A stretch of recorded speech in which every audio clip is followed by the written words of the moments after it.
Hello दोस्तों, मेरा नाम है मोहम्मद कैसर और आप देख रहे हैं स्टडी चैनल। लेखपाल भर्ती को लेकर दोस्तों जो खबर मैंने आपको लगभग एक सप्ताह पहले दिया था, बिल्कुल वही खबर 100% ऑथेंटिक हुई है। राजस्व लेखपाल में ट्रिपल सी को अनिवार्य कर दिया गया है और अब ये खबर पक्की हो गई है। वीडियो में आगे बढ़ने से पहले एक और जरूरी सूचना, चाक्षु पब्लिकेशन लेकर आ गया है उत्तर प्रदेश राजस्व लेखपाल 2021 के लिए संपूर्ण पाठ्यक्रम पर आधारित गाइड और इसमें आप पूरा हिंदी, गणित, सामान्य ज्ञान, ग्राम समाज एवं विकास और करेंट अफेयर्स अपना कवर कर सकते हैं। यूपी ट्रिपल एस की लेटेस्ट सिलेबस के आधार पर इस किताब को तैयार किया गया है। 2000 से ज़्यादा इसमें आपको महत्वपूर्ण प्रश्न मिलेंगे व्याख्या सहित, और आप इसमें देख पाएंगे दोस्तों कि लेखपाल भर्ती का पूरा सिलेबस कवर है और प्रीवियस ईयर के पेपर भी इसमें सॉल्व्ड हैं। तो अध्याय 1 की शुरुआत होती है भारतीय इतिहास से और एक एक टॉपिक ऐसे इसमें कवर किया गया है। पूरा थ्योरी आपको इसमें मिलेगा हर सब्जेक्ट का, साथ ही साथ परीक्षा उपयोगी महत्वपूर्ण प्रश्न भी मिलेंगे उस टॉपिक के।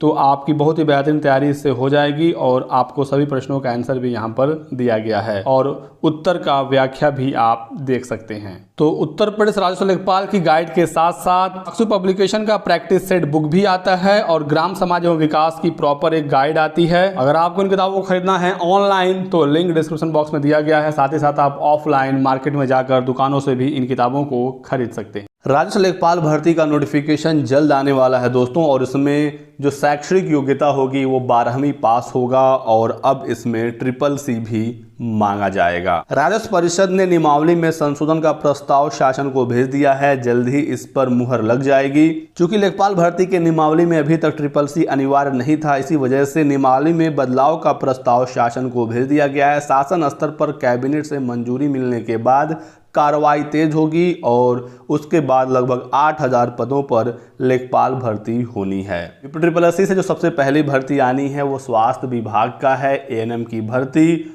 और उसके बाद चांसेस पूरे हैं कि लेखपाल भर्ती का नोटिफिकेशन निकाल दिया जाएगा। तो जितने भी छात्रों ने पीईटी का परीक्षा दिया है, लगभग 18 लाख छात्र हैं, इनमें से जो भी छात्र 12th प्लस ट्रिपल सी पास हैं वो लेखपाल भर्ती के लिए आवेदन कर सकते हैं।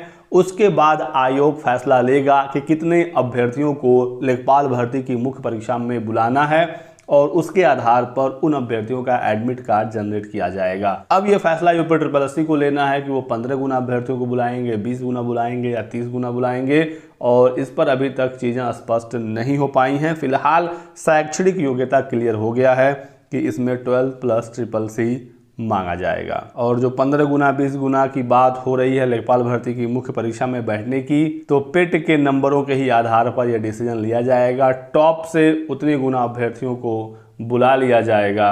अब देखना होगा कि इसमें कितने गुना अभ्यर्थियों को फाइनली बुलाया जाता है। लेकिन एक बहुत ही अच्छी खबर आ रही है, पीईटी में 50% अंक पाने वाले अभ्यर्थियों के लिए एडेड कॉलेजों में लिपिक के लिए पीईटी को अनिवार्य कर दिया गया है और प्रदेश के जो अशासकीय सहायता प्राप्त एडेड माध्यमिक कॉलेज हैं, इसमें जुगाड़ से पहले लोग लिपिक बन जाते थे, लेकिन अब लिपिक बनने के लिए अभ्यर्थियों को चरणवार कड़े इम्तिहान से गुजरना होगा और यूपी ट्रिपल एस ने जो पीईटी की परीक्षा कराई है उसमें जो भी अभ्यर्थी 50% अंक पाया होगा वही अब आगे चलकर लिपिक बन सकेगा। मंगलवार को कैबिनेट ने चयन प्रक्रिया पर मुहर लगा दी है। लगभग 2000 पदों पर लिपिक की भर्ती होनी है। पहले इसमें तिकड़म से लोग लिपिक बन जाते थे, लेकिन अब इसकी भर्ती प्रक्रिया में बदलाव कर दिया गया है। तो अब वही अभ्यर्थी आवेदन कर पाएंगे जिनके पीईटी में 50% अंक होंगे। पद के सापेक्ष आवेदकों की पीईटी के अंकों के आधार पर मेरिट बनाई जाएगी और 10% अभ्यर्थियों का टंकड़ होगा, टाइपिंग टेस्ट होगा। उसके बाद 3 गुना अभ्यर्थियों को इंटरव्यू के लिए बुलाया जाएगा। इंटरव्यू कॉलेज प्रबंधक की अध्यक्षता में गठित 5 सदस्यीय चयन समिति लेगी। तो इसमें मेनली यही है कि पीटी में 50% अंक होगा तो आप भर्ती में आगे शामिल हो सकेंगे। उसके बाद टाइपिंग टेस्ट कराकर इंटरव्यू होकर आपकी नौकरी लग जाएगी। कोई भी लिखित परीक्षा के बारे में प्रावधान नहीं दिया गया है। पीटी का 80% और साक्षात्कार का 20% अंक जोड़कर फाइनल सूची बनाई जाएगी और सफल अभ्यर्थियों को नियुक्ति दे दी जाएगी। तो ये प्रावधान किया गया है सहायता प्राप्त विद्यालयों में लिपिक बनने के लिए और ये जो प्रावधान है ये अभी सिर्फ और सिर्फ लिपिक पद के लिए है और दूसरी कोई भी भर्ती हो, लेखपाल भर्ती हो, जूनियर असिस्टेंट हो, स्टेनोग्राफर हो, यूपी ट्रिपल एस से आने वाली कोई भी भर्ती हो, उसमें इस तरह का व्यवस्था नहीं होगा। वहां पर पीईटी के अंकों के आधार पर 15 गुना या 20 गुना अभ्यर्थियों को मुख्य परीक्षा में बुलाया जाएगा। चूंकि यहाँ पर मुख्य परीक्षा होनी नहीं है, इस वजह से सहायता प्राप्त विद्यालयों में 50% से अधिक अंक वालों को टाइपिंग टेस्ट और इंटरव्यू के आधार पर नौकरी दी जा रही है। साथ ही साथ जो उत्तर प्रदेश माध्यमिक शिक्षा सेवा चयन बोर्ड टीजीटी और पीजीटी जो शिक्षक भर्तियां कराता है, वहां पर आवेदन करने के लिए भी पीईटी की जरूरत नहीं होगी।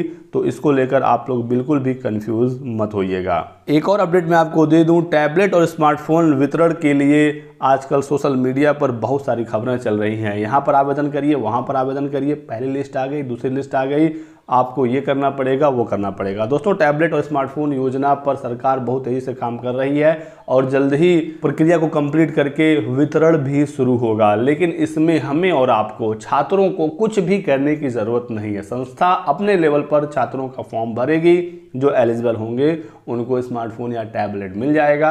आपको कुछ भी करने की ज़रूरत नहीं है। यदि आप कुछ करना चाहते हैं तो अपने कॉलेज में, यूनिवर्सिटी में, जहाँ भी आप पढ़ रहे हैं वहाँ पर पता करिए, वहाँ पर बात करिए कि हमारा भी फॉर्म आप लोग भर दीजिएगा। क्योंकि जो फॉर्म भरने का लिंक है वो कॉलेज के पोर्टल पर आएगा। हमें और आपको इसमें कुछ नहीं करना है। ये थी आज की कुछ बहुत ही महत्वपूर्ण अपडेट। वीडियो को लाइक और शेयर कर दीजिएगा दोस्तों। चैनल को सब्सक्राइब करके बेल आइकन दबा लीजिए ताकि आपको इसी तरह की सभी लेटेस्ट और ऑथेंटिक इन्फॉर्मेशन मिलती रहे। Thanks for watching.